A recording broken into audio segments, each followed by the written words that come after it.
A very good morning to everybody in the UK. In Canada right now, it is just nearly midnight here, and I'm recording this while I still have the chance to. It's big derby day in London with Tottenham Hotspur facing West Ham United. It's a game that West Ham fans don't want to see their team lose, and every time West Ham loses to Spurs, it's always a bitter pill to swallow. It's just something we do not like to lose. Not to this lot. And with the circumstances of what happened on Saturday, results really did go against West Ham. With the Hammers now 18th in the league, it's time to get points. And this is one opponent that West Ham doesn't have the worst track record against. Normally, at this point in the season, West Ham used to get a result against Spurs and derail Tottenham's title hopes. This season's a lot different. Spurs is trying to find some kind of traction in its season, while West Ham's trying to get the same kind of traction in order to get out of the relegation zone. Before I go any further, I would like to shout out to a few people. The YID, I'm not going to say the word because I don't want anyone to report it for whatever. The YID Army group chat on Twitter. Thank you for having me as a part of your chat, even though I am a fan of an enemy club. And for those of you who haven't seen me before in that chat, well, this is what I look like in the flesh. Yes, I'm a real person. I don't hide behind a computer screen. You now know what I sound and look like. I asked some of the people on this chat to give their thoughts on West Ham this season, and we had discussed it in a space yesterday. Some of the comments included things like West Ham's going through what Spurs went through after it reached a peak in European football. Spurs got to the Champions League final and things slowly started to deteriorate. Maybe not as rapidly as West Ham has this season, but things started to go wrong quite quickly. And things have been going wrong behind the scenes for a long time. I know that Spurs fans do not like Daniel Levy. I understand, and Spurs fans, can you back me up on this? Isn't there a director on your board that's been accused of money laundering? That's not something good to have on your team. Got players who are severely out of form, yet still play. I don't know why Eric Dyer is allowed to wear a Spurs shirt. He's absolutely dreadful for club and country. Davinson Sanchez, I don't think is a good centre-back anymore. He might have been good at one point in his career, but he's not good anymore. The injury to Hugo Lloris has been killer, but at the same time, it's a big loss for you because Fraser Forster isn't exactly someone to get excited about. Lloris was making a lot of errors prior to him getting injured, and now that he's gone, is he the better of two evils? I don't know. According to the group chat, there were only 3 midfielders available in the team for this game. The Bentancur injury is a killer one, and one that the club does not need. It's always bad when a player tears his ACL. I do wish him a speedy recovery, by the way. But he had such a good start to the season. He dropped off, and now he's injured for a hell of a long time. Sung Hun-min, Harry Kane used to be a deadly duo together. Son, in particular, has fallen off this season. 3 of the 4 goals he scored in the league this season came in one game when he scored an hat-trick in a 6-2 romping against Leicester. What happened in the reverse fixture? Leicester romped Spurs 4-1.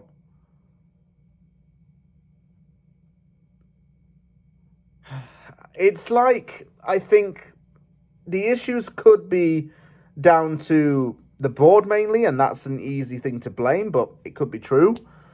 I think if you're looking at Tottenham, you have to look at the amount of managers they go through who are considered world-class or good modern managers. They've been through Mourinho, Pochettino, Conte even. What good is having those guys if they can't get the backing from the owner? Or they're very under stringent conditions how to manage the team. I feel a bit sorry for Conte in a way, and if he had any decency, he'd probably walk at the end of the season. I don't think he's taking charge on Sunday because he's been very unwell. I hope he gets better. Still, though, what good is Spurs doing for these managers? The only one club Mourinho never won a trophy with in his career thus far was at Spurs. But he came extremely close. When Mourinho was managing Spurs, Spurs were not taken for mugs anymore. They were topping the league at one point, and everyone could kind of take him seriously.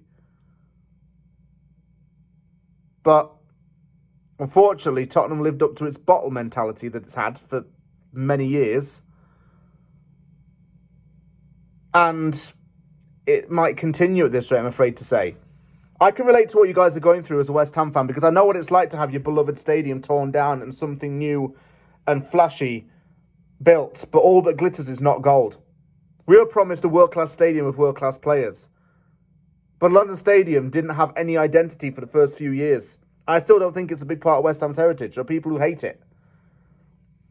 White Hart Lane had a big legacy within Tottenham's history. It was torn down maybe with the promise of bringing trophies in. And that's something opposition fans stab at Spurs for, the lack of trophies. I think Levy might have used the stadium as a sales point. But what good is it? Trophy cabinet's been empty for 15 years. And it's painful for the fans.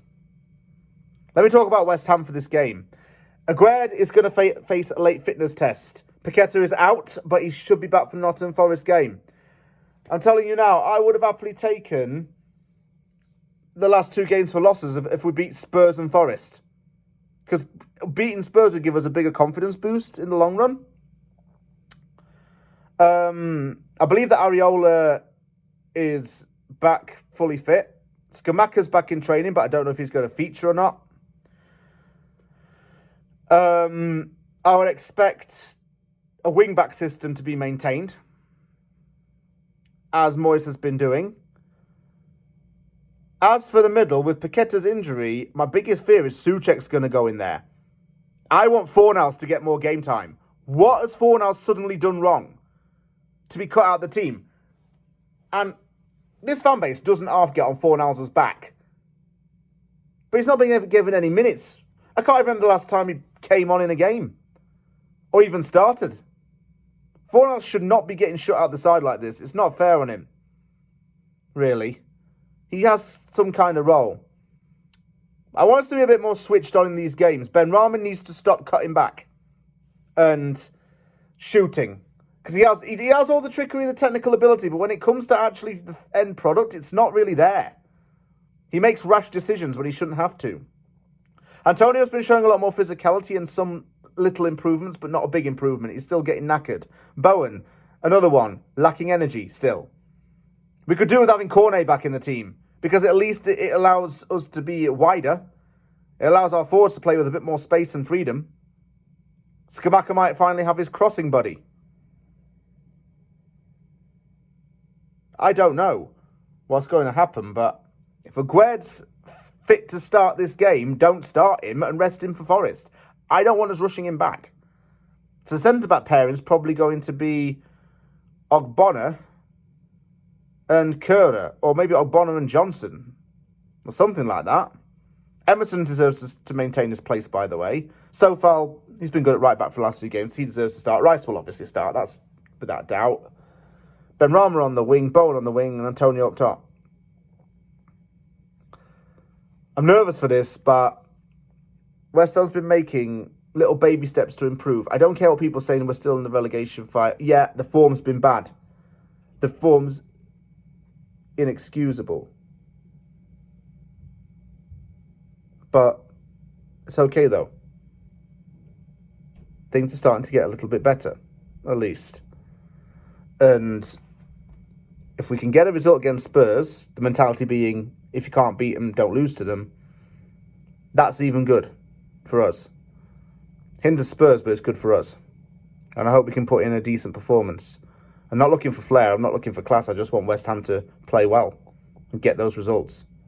Thank you very much for watching this video, guys, and as per usual, thank you for your continued support for my channel. If you like the video, thumbs up, sub for more content, give it the like, comment below because I'd like to read your comments. Take care, everybody, and have a great match day.